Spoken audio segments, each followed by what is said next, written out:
Hey everybody, thanks for joining us today. We are on the north side of Chicago where we are going to visit Neticia, who loves to bake. She's going to bake something for us. We don't know what yet, so let's go find out. We're here with Neticia. Neticia, what do you do? What's happening? You don't know what's happening? Your phone was tweaking. So what do you do for a living? I am a financial counselor for a hospital. I actually am technically self-employed because I'm not going back to work. What? Wait a minute. Wait, I'm just hearing about this. That's what's up. So you're gonna be doing your baking Business full time, yeah. I'm actually gonna take on a partnership to open a restaurant in the next couple of months and have my baked goods in there. So it's a walk of faith. That's dope. Good for you. It's major. It's kind of nerve-wracking, but I just say that there's been more provision in walking in faith and going to work every day. I know that's right. Yeah, I'm with you on it's been pretty awesome. Good. Well, congrats. Mm-hmm. Congrats. So, what inspired your baking? Well, as you know, like our family likes to bake. We like to cook. We like to throw down, and it started as a hobby. On like the holidays, I would bake, like end up baking macaroni and cheesecakes, and my signature item now that I have is called a Tishbar. I was baking that for people, and at first for free, and then after a while I started charging them a little something, and then I realized like it's actually a demand for this stuff. So I started using the people that I work with as guinea pigs, and I started baking like every day, and just mastering recipes, and it took off from there. Really? Like, I'm naturally a hustler, so I'm like, I think that's in our blood. Yeah. I was thinking like, in our blood. You know, my job is not that fulfilling. Like, I need to figure out how to retire early, or at least figure out how to get paid for something I enjoy doing. Absolutely. Like, you know, I can do a myriad of things, and this kind of came easy. The overhead is low, and so it's happening. It's fully popping. That's awesome. Yeah. That is really awesome. Yeah, it's kind of exciting. How long have you been baking?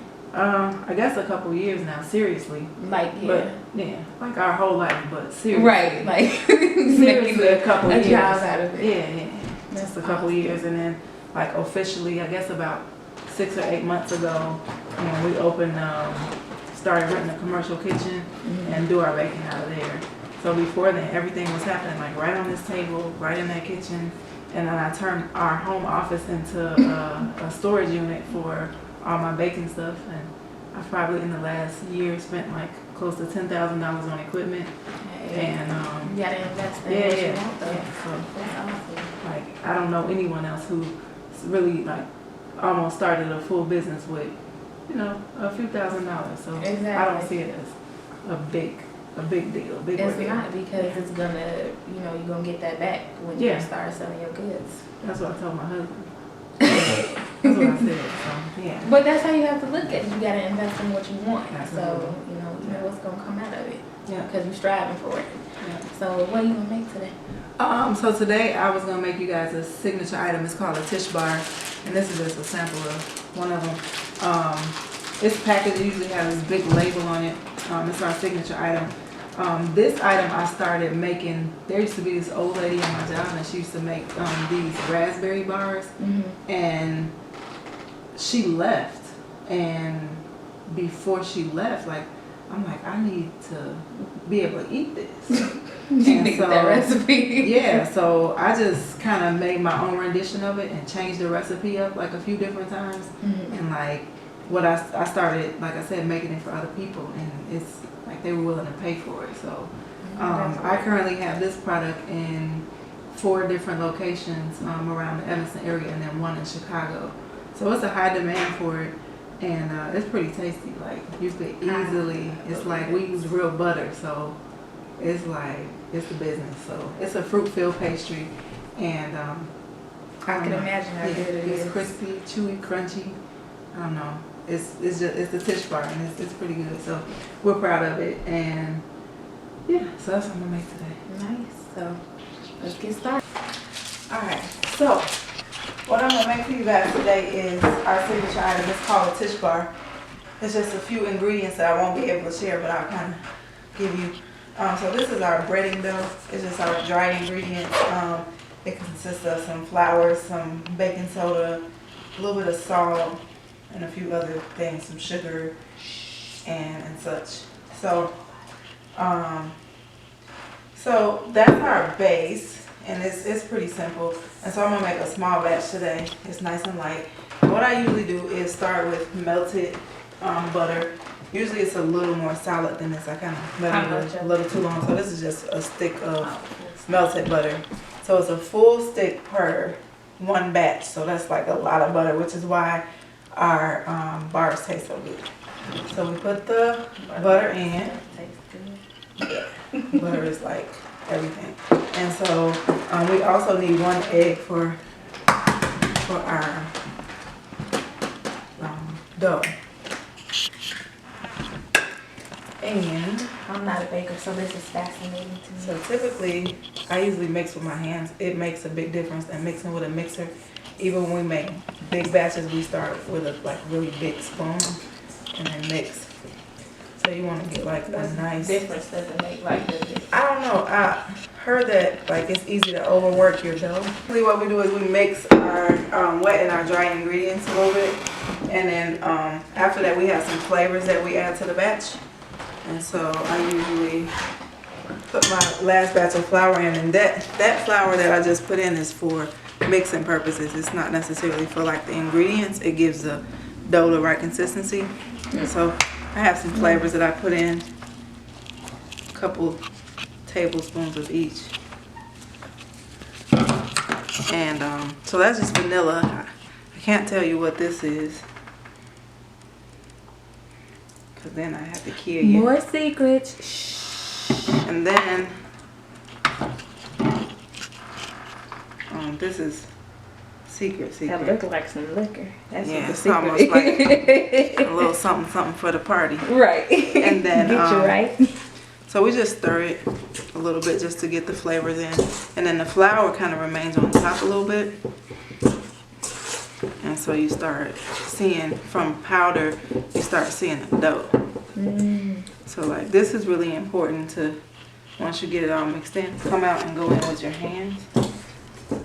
And I don't know why it's important, but I just feel like it's important.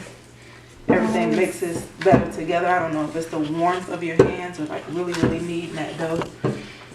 So our batch is ready. And again, this makes a small batch. We usually cook in half sheet pans or double this amount, which is full sheet pans, which is what we use at the commercial space that we use. So today I'm just making a small batch. So I take my dough, like this is all I have, and I divide it like in perfect half. And it's always off, so the bigger part I put down as a base. And the reason I do this by hand, like not with a rolling pin, is because I want to feel so that like the dough is consistent. And usually I make enough to like fill this whole pan up. And so what happens is you start building this like amazing edge, which is what you see on here. So like this is.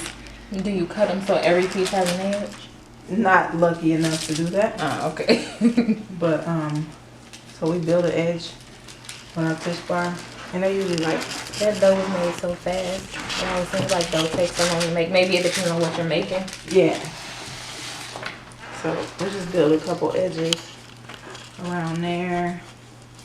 And this is kind of rectangular. Usually it's in whatever shape the pan is. And so this goes into our oven for about 15 minutes. And then we come back and we fill it and we cook it again for another 45 minutes. So today we're gonna make raspberry Tishbars. So we'll go ahead and get this in the oven now. And I always keep paper down to stop it from sticking. So this is where it all began, in our home oven. So the oven is how hot? So the oven is at 350 degrees now. And I always set it for 15 minutes, and then that way I can do something else. And then we come back in 15 minutes and we have crust. Oh, sounds good. Yeah.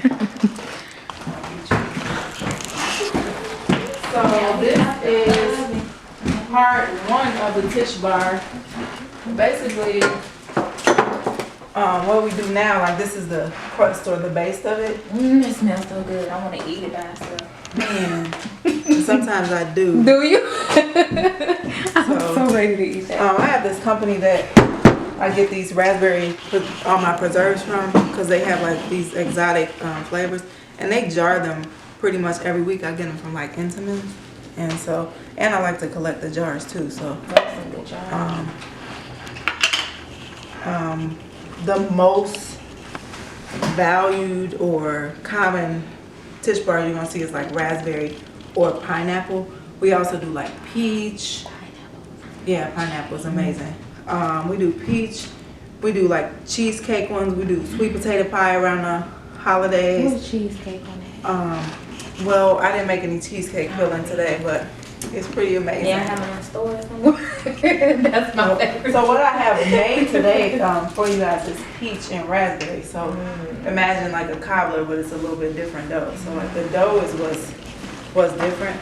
So what we do is we just fill the base of the bar with a nice even amount of preserves. And you'll see like usually preserves are like hard and stiff. Like this is pretty much as fresh as you're gonna get. Yes. Yeah, so this is a nice quality company, and it's worth like the extra money. And I guess I can't advertise them because they're not paying me, but I like them. And so what we do is we push the preserve all the way to the corner, so every portion of the bar has some filling in it and an even amount. So sometimes it's kind of like overboard, but people appreciate overboard. Yes, give me that flavor.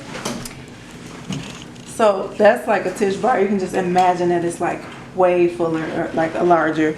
This is a mini bar for you guys tonight. And so what I do is basically, and this is the part that's important, and it takes all day, but I find that it makes a difference too. It's more like a crumble topping. And so like all of these little crumbles are like packed with butter, and it's gonna cause the top of that bar to be so crispy. So we take our time and we irritatedly crumble this piece of dough. No matter how big it is. You just keep on crumbling and crumbling. Depending on the consistency of like your butter, if the butter is like, this butter was really melted, so like it's separating fairly easy. But sometimes we get this like really fine powder. Yeah. And so we use that, and it adds like this real crispy texture, so we like that too. Half and half.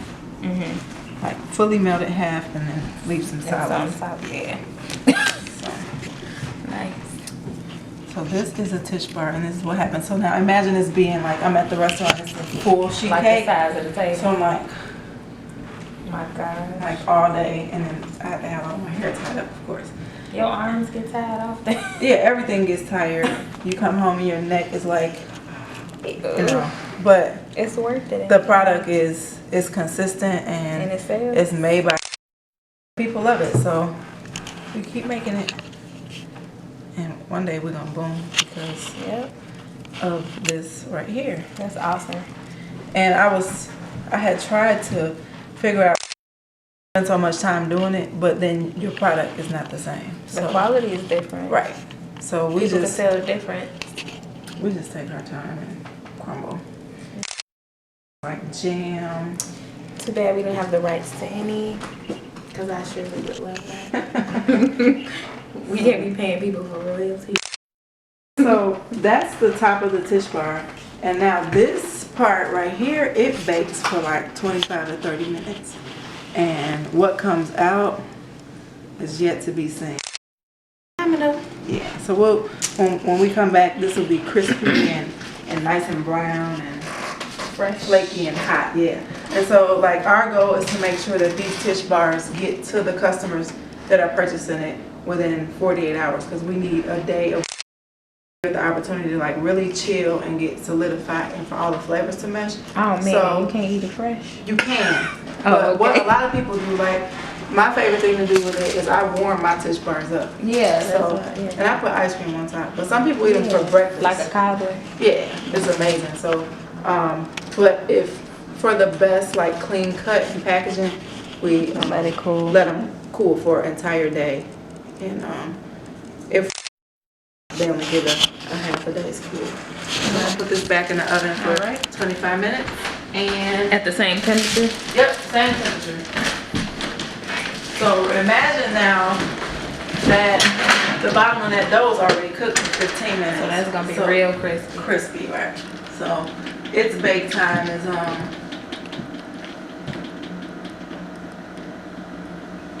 the 45 total minutes. So that does something special to the butter.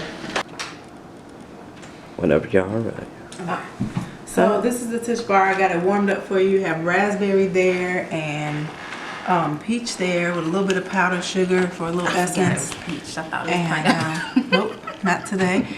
So you have peach and go ahead and enjoy. And we have one of the locations that we're in. They do Tishbars a la mode. So they they'll put it on in a container for you and put some ice cream on it. Yeah. So that's next level butter. So that's peach. And I'm not a huge fan of peach. I'm But gonna this, just get in there with you. yeah. 'Cause I believe in what I do. I know that's real. So it's That's really delicious. every time, like no matter what, I'm always surprised that, man, this is so good. Like I made this. With my hands. So that's amazing. It is. This is my first time having a Tishbar. I've had some of her other baked goods. So you get that crispy, I and you could. get that chewy, I knew this was gonna be good. and you get that fruity. Yeah. And I'm not a fan of like stuff with like fillings, but this, Yeah. how about this? How the best of these. Thank you very much for sharing. So that's raspberry. That's our most common flavor, most sought after flavor. So we make sure that raspberry is on site with everybody. These taste just like the Innemans. Is that what they call that? Like a breakfast bar. Like Danish? they cake. They're Danishes. Oh my god. So good. So when you warm it up, it's more like breakfast, and then when it's cool, it's like crisp, more like, you know, a dessert. So it's kind of versatile.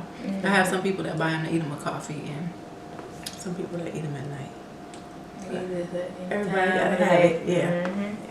Today I ate one just because I was hungry. So so that's that. Thank y'all. Thank you. No problem. We have a present for you for letting us interview you today. Nice. Does it have sugar in it? No, unfortunately it doesn't. Oh, here. Paper towel. It's a shirt Whoa. You check that out. from our company. Nice. We got one shirt, Let me pause that. Culinary Aspect shirt. Nice. Voila. That's pretty amazing. Wow, I'm like so official. Like, You official. now. Let me pull my stomach. You've been on Culinary Aspects. Nice. Boom. Well, thank you guys for having me. I feel real blessed now. And look out for Tishbars. Yes, Tishbars. What can they order? At www.tishbars.com for orders. We also do custom cakes. We also make sweet tables. We do corporate events, quinceañeras, baby showers, baptisms, you name it, we bake for it. And like our most favorite thing to do right now, and what's really in, is custom tier cakes. The tall cakes are really in, and so we do a lot of that. So that's where all the fun is. Thanks. Thank you. Bye guys. Until next time.